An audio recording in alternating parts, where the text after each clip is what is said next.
اعوذ باللہ من الشیطان الرجیم بسم اللہ الرحمن الرحیم قل اعوذ برب الناس ملک الناس الہ الناس من شر الوسواس الخناس الذی یوسوس فی صدور الناس من الجنۃ والناس بسم اللہ الرحمن الرحیم قل اعوذ برب الفلق من شر ما خلق ومن شر غاسق اذا وقب ومن شر النفاثات فی العقد ومن شر حاسد اذا حسد بسم اللہ الرحمن الرحیم قل هو اللہ احد اللہ الصمد لم یلد ولم یولد ولم یکن له کفوا احد۔ السلام علیکم، امید ہے آپ سب خیریت سے ہوں گے۔ اللہ تعالیٰ سب کو خوش رکھے اور آنکھیں کھولنے کی توفیق دے۔ اسپیشلی یہ میرا میسیج ہے پولیٹیشین کو، جو جاگیردار طبقہ ہے یا بزنس مین طبقہ ہے یا جو اپنے اپنے صوبوں میں بیٹھے کہہ رہے ہیں کہ یہ ہم خود مختار ہیں، یہ ہے وہ ہے، ان کے لیے ایک الارمنگ وارننگ ہے کہ اگر پاکستان کو کچھ ہوتا ہے یا ہو گیا، خدا نہ خواستہ، انشاءاللہ ہوگا تو نہیں، لیکن آپ لوگ اگر ایسے ہی کرتے رہے نا تو پھر سمجھ آتا ہے کہ کچھ لوگ مخلص نہیں ہیں۔ وہ کہتے ہیں کہ ہماری ٹیریٹری، ہماری جاگیریں بچی رہیں، لیکن فار یور کائنڈ انفارمیشن جب یہ ہو جائے گا نا تو اس کے بعد آپ کی جاگیر کو 2 منٹوں میں ختم کر سکتے ہیں وہ، کوئی بھی، چھوٹے سے چھوٹا ملک بھی، ٹھیک ہے۔ جب آپ کی فوج ہی نہ رہی تو پھر آپ کی جاگیروں کو کون بچائے گا جی؟ کون سی کتنی سپر پاور ہیں اس علاقے کے لیے ہیں، اور وہ آپ لوگوں کے لیے غلط نہیں کر رہی، وہ آپ کو بچانے کی کوشش کر رہی ہیں ہر صورت میں۔ اگر آپ خود نہیں بچ رہے تو وہ کسی اور طریقے سے بچا رہے ہیں۔ یہ بھی ایک پشنگ ان کی طرف سے ہی ہے، اور یہ آشرواد ہے ہمارے سیاستدانوں کا۔ وہ خوش ہیں، ابھی ٹھیک ہے بھائی، ہماری تو جاگیر بچی رہے گی، ہم تو حکمران ہی رہیں گے، چلو پہلے 25 کروڑ پہ تھے، آپ ذرا 10 کروڑ پہ آ جائیں گے، یہ ہو جائے گا، سفارتی تعلق وہی رہیں گے۔ نہیں، اس کے بعد سب سے پہلا کام یہی ہوگا کہ وہ جتنے بھی آپ کو آزادی یا خود مختاری ملی نا، وہ ایک ایک کر کے اس کو سب کو اکٹھا کر کے ایک بڑا سا ملک بنا دیں گے، اس کا نام پاک ہاؤس رکھ دیں گے، پاکستان رکھ دیں گے۔ کرنا انہوں نے یہی ہے، تو اس سے بہتر نہیں ہے کہ ہم عزت سے ہی یہ اپنی جاگیریں بچا لیں، اور آپ لوگوں کو بھی پتہ ہے پھر وہ چھوڑتے کسی کو نہیں جب ایسے ہوتے ہیں۔ مجیب الرحمان کا بھی آپ نے دیکھا، اور بھی بڑی بغاوتیں جو ہوئی ہیں، جنہوں نے ملکوں کے ساتھ غداری کی ہے، تو پھر ان کو پھر دوسری قومیں ان کے اوپر ٹرسٹ نہیں کرتی، سب سے پہلے وہ ان کو ہی پکڑتے ہیں، بھی تم تو اپنی قوم کے ہی نہیں ہو تو ہمارے کیا بنو گے بھائی، یہ ایک طریقہ ہوتا ہے۔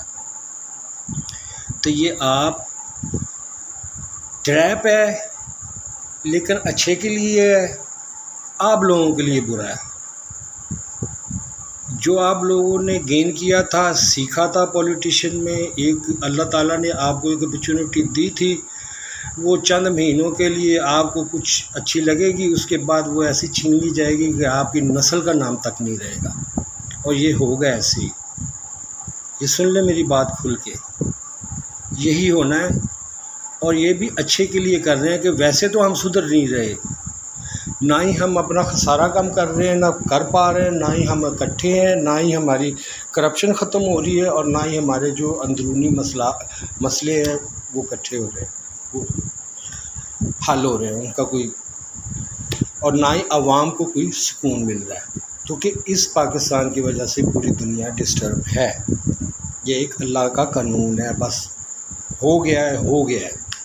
اب وہ سمجھتے ہیں، وہ آپ لوگوں سے زیادہ عقل رکھتے ہیں، آپ لوگوں سے زیادہ نالج رکھتے ہیں، جنہوں نے میری آنکھیں کھولی ہیں، مجھے بتایا ہے، اور وہ چیزیں میں تو احسان ان کا نہیں بھول سکتا بھائی، سیدھی سی بات ہے۔ اگر میری کسی نے مجھے زندہ رہنے کے لیے کسی نے پانی بھی پلایا نا، یا تھوڑی فوڈ بھی دی ہے، چاہے اس کی نیت کچھ بھی ہو، تو میں تو ان کو ایک احسان سمجھتا ہوں، جب میرے سارے اپنوں نے مجھے بالکل چھوڑ دیا تھا، اور کوئی لاوارث، اللہ کے علاوہ کوئی میرا آسرا نہیں تھا، اور یہ اللہ کی وجہ ہے کہ یہ آسرے آہستہ آہستہ بننے شروع ہوئے۔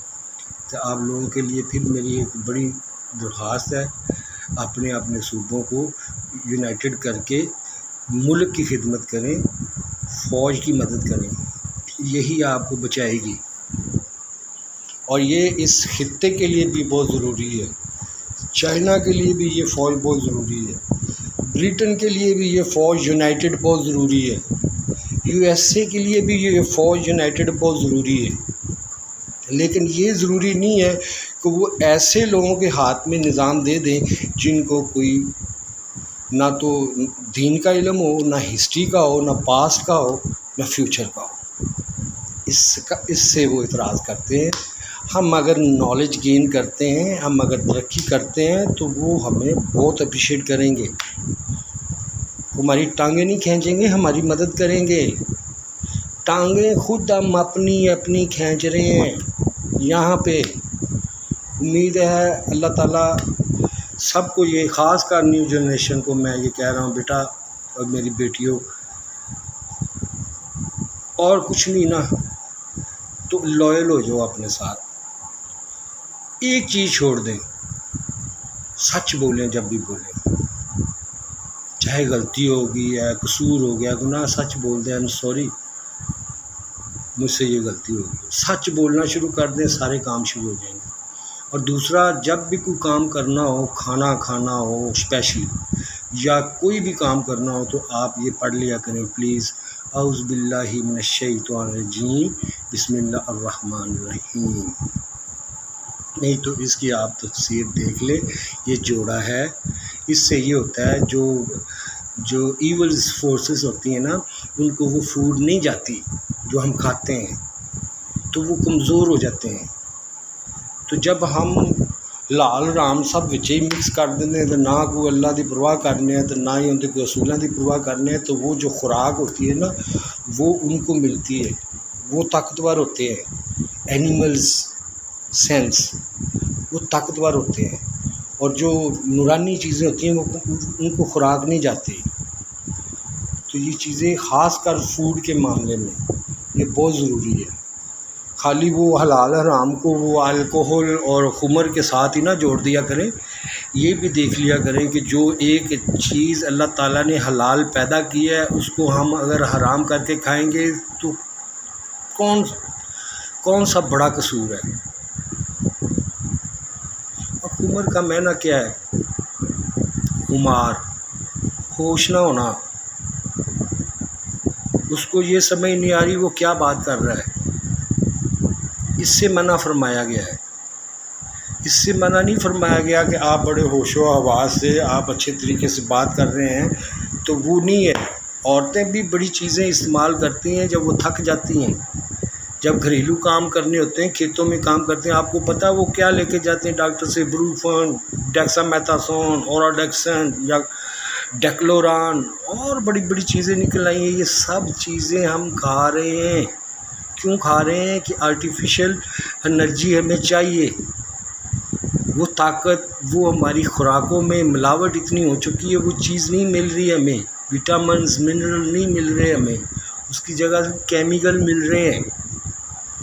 تو پہلے ہمیں یہ چیزیں جو ہم اللہ تعالیٰ نے بالکل حلال پیدا کی ہیں، ان کے بارے میں بالکل اچھے طریقے سے ایمانداری سے ان کی سپلائی کرنی چاہیے، تاکہ ہماری فوڈ پاک ہو، ہماری باڈی پاک ہو۔ اللہ تعالیٰ سب کے حال پہ رحم کرے، آمین یا رب العالمین۔